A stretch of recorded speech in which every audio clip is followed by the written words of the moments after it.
उद्या येणारी पिढी ही आपल्याला शंड म्हटल्याशिवाय राहणार नाही. आणि एक निश्चित सांगतो, एक वेळ आम्हाला गुंड म्हटलेलं चालेल, पण आम्हाला शंड म्हटलेलं चालणार नाही. काल जे शिवाजी पार्क चैत्यभूमीवर आंदोलन झाले, 50 पेक्षा अधिक मुलांवर 0 FIR करण्यात आलेला आहे. काही जणांना काल ताब्यात घेतलं, मग सोडवलं, आज परत त्यांना मुलांना बोलवलं. तुम्ही जालियनवाला बाग असा उल्लेख करताय सगळ्यात. मला असं वाटतं जालियनवाला बागमध्ये ब्रिटिश जनरल डायर होता. त्यांनी ज्या प्रकारे तिथे जमलेल्या लोकांवर गोळीबार केला, त्याच पद्धतीने काल दिल्लीमध्ये लाठीमार करणारे कायर होते.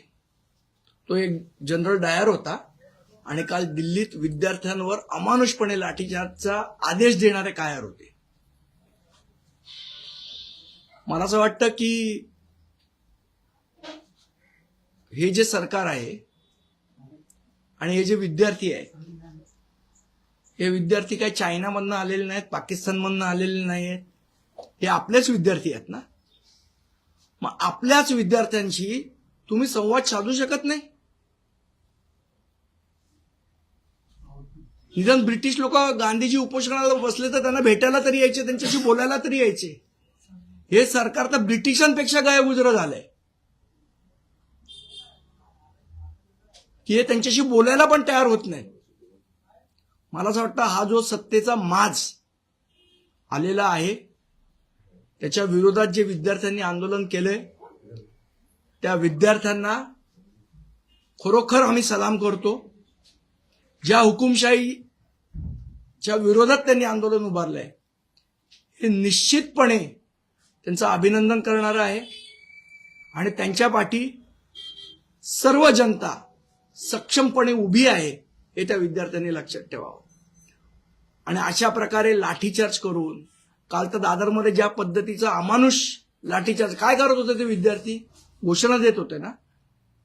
घोषणा देणाऱ्यांचे तुम्ही केस ओढणार, तिथल्या मुलींचे केस ओढणार, त्यांच्यावर लाठीचार्ज करणार,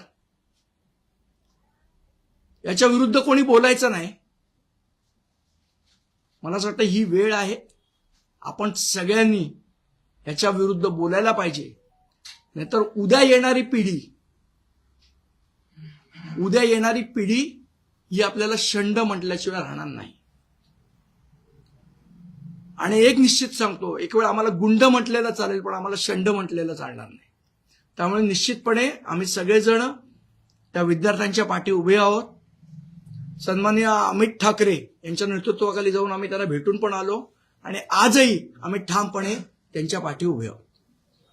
मोठ्या प्रमाणात मारहाण झाली. आज देखील जे विद्यार्थी आहेत ते ठाण मारून आहेत, आंदोलन देखील अजून सुरू आहे. त्यांची एकच मागणी की राजीनामा दिला ना. दिलंच पाहिजे ना. शेवट अकाउंटेबिलिटी पाहिजे ना. म्हणजे कोणी उठतं, काहीही करतं आणि त्याला कोणीच अकाउंटेबल नाही. मला असं वाटतं हे अत्यंत चुकीचं आहे. म्हणजे सरकारमध्ये कोणीतरी तर अकाउंटेबल पाहिजे. घटना घडतात पण जबाबदारी कोणाचीच निश्चिती होत नाही जबाबदारीची. हे अत्यंत सिस्टीम मधलं भयानक चित्र आहे. काही सोशल मीडियावर व्हिडिओ देखील व्हायरल होते. ते पोलिसांच्या नावाची पट्टी नव्हती, जे सिम्बॉल असतं ते देखील नव्हतं. मला असं वाटतं पोलिसांनी पोलिसांप्रमाणे वागावं, गुंडांप्रमाणे वागू नये. हे त्यांना शोभत नाही. शेवट ते सरकारला जबाबदार नाहीयेत, ते भारतीय घटनेला जबाबदार आहेत. हे त्यांनी लक्षात ठेवलं पाहिजे. दिल्ली पोलिसांकडून गुन्हे दाखल करण्यास सुरुवात झालेली आहे. सीसीटीव्हीच्या माध्यमातून या सगळ्याच आंदोलकांची नाही, ही नेहमीची मोडस ऑपरेंटी आहे पोलिसांची.